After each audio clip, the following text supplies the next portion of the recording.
What is going on, everyone? Anthony Drew Gary here, host of the How To Show, where we talk about optimizing life, money, and happiness one how-to at a time.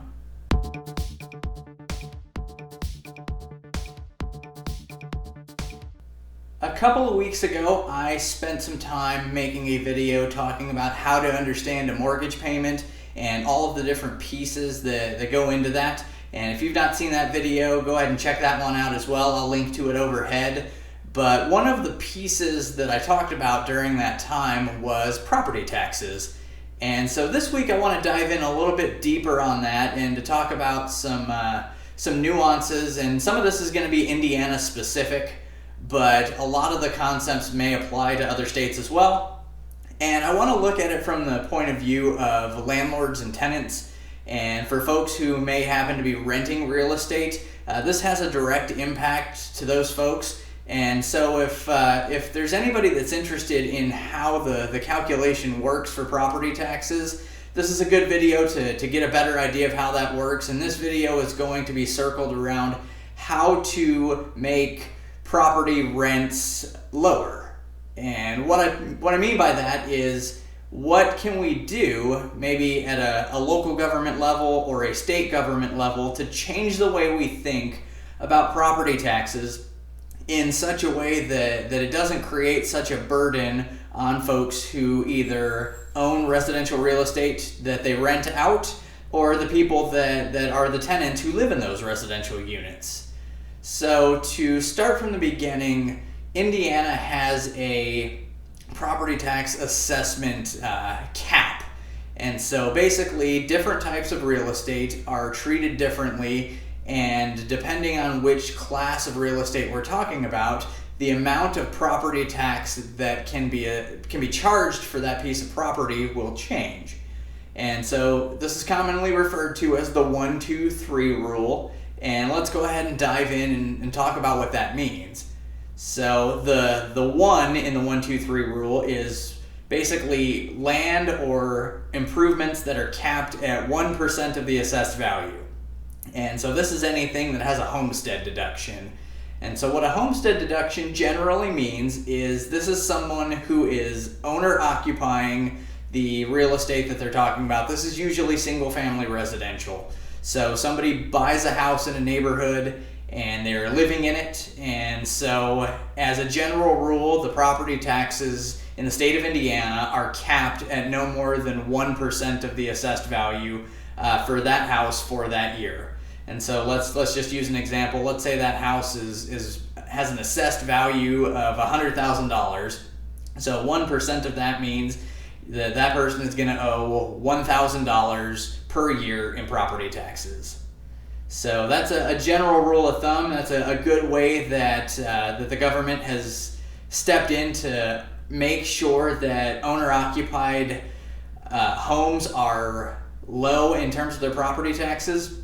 But that's not the whole story. So when we look at the second step in the 1, 2, 3 rule, anything that's at a 2% cap, what falls into that is basically other types of residential real estate that is not owner-occupied. So what is residential real estate that's not owner-occupied? It's essentially rental real estate. And so all of those units are being taxed at 2% of their assessed value. So if we use the same example we used a minute ago, let's say a house is assessed at $100,000. They tax this amount double what the tax would be if it were a homestead with the 1% cap. So instead of paying $1,000 in property tax for that house, that owner is now paying $2,000 or a maximum of. There's a possibility that it could be less, but as a general rule, they cannot charge more than 2% of the assessed value. And so when you look at those types of things, what that generally means is that non-owner occupied residential real estate is taxed twice as high as real estate that other people are living in. And I'm not going to go into the whys behind it. I frankly don't know all of the reasons why they decided to do this the way that they do. But let's talk about practically what it means. generally speaking, landlords are going to have to pass that cost on to the folks that are renting the real estate from them. And all that means is that they're going to have to account for that when they figure out what the rent is going to be for that property. Basically, the rent needs to exceed the different components that the landlord is paying for that house, all of the same components in the video from a couple of weeks ago. And so the way this system is set up right now, the 2% cap as opposed to the 1% cap is straight going on top of the rent and really making rental real estate more expensive than it would be otherwise. And so I don't have all the solutions to make this problem go away, but this is a scenario where, if you're familiar with your elected officials or your local officials, I've talked about how to get involved in local government in a video before, so I'll link to that in the show notes as well. But this is something that we ought to be paying attention to because, oftentimes people who are renting these houses or even these apartment buildings, the apartment units therefore, they don't need to be paying any more than really they need to be paying. So I guess a long way to say that is if there's anything that we can do at a governmental level to think about how we can reduce the property taxes in a way that the landlords can also reduce the amount that they have to charge to offset the property taxes that they're going to pay, it ends up benefiting the end user, which is the tenant who's leasing that house or leasing that apartment. So just a public service announcement in terms of how these things work, at least in the state of Indiana. Spend a brief minute talking about 3% caps, and so generally that's reserved for commercial real estate. So if there's a building that's worth, some office building worth $1 million, that's going to be capped at 3%, and so you take 3% of $1 million, and so that'll be the most that building pays. But basically, what I wanted to spend some time focusing on is the fact that if you are a residential leaseor of real estate, meaning that you're renting it from someone else, unfortunately, the person or the property management company that you're renting it from has to pay twice as much in taxes to rent that house to you as they would for a house that could be right next door that they live in themselves. And so just want to spread that as a knowledge bite.